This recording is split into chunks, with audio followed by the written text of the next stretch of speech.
Good morning, Steve Free in Chicago with the morning grain comments. Well, markets are mixed with soybeans up 2 cents in the nearby, soybean oil gaining on soybean meal. Corn is about unchanged, while wheat's anywhere from 4 to 10 cents higher. Stock market is mixed.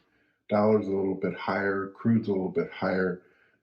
Gold and copper and cocoa and cotton are all lower, while coffee and sugar and silver are higher. It seems like the only market that has straight up bullish movement is the cattle market.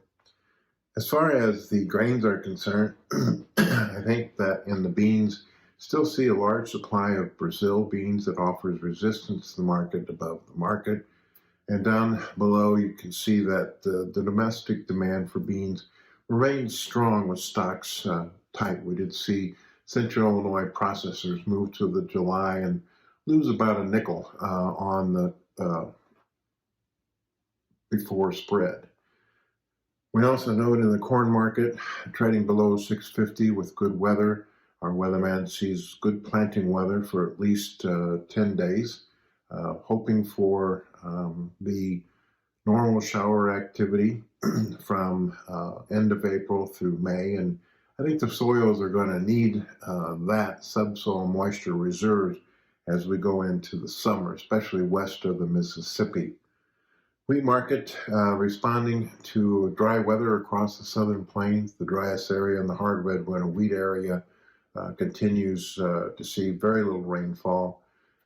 It is drying out for the rest of the Midwest, and the northern plains in Canada is going through its meltdown. So we may not see big delays in planting up there, but they will be planting a little later than normal.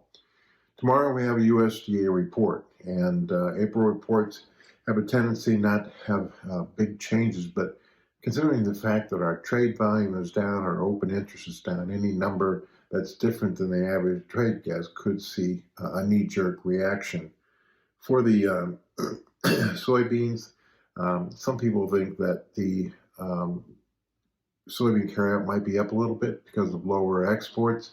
The new export sales for beans will probably drop off pretty dramatically here forward, although current shipments to date are the third largest ever. For the corn, maybe the carryout could be down due to higher demand, whether it's export or especially feed and residual. That could bring the numbers down. And for the wheat, don't expect too much of a change. Might be a little bit higher due to maybe a lower export number. As far as the by class, hard red winter wheat, currently people for 23-24 is using a crop of 680 versus 530 last year. That seems a little high. But the carryout at around 230 is below the 265 last year. In spring, crop pretty similar to last year's 446.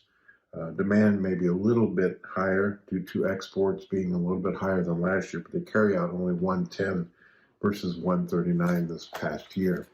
So we'll see how the market reacts to that. Certainly a lot of uncertainty in the outside markets, where the Fed will raise rates or begin to lower rates, and then also increased tension between U.S. and China because of Taiwan, and Russia is threatening not to extend the corridor unless sanctions against the banks are reduced.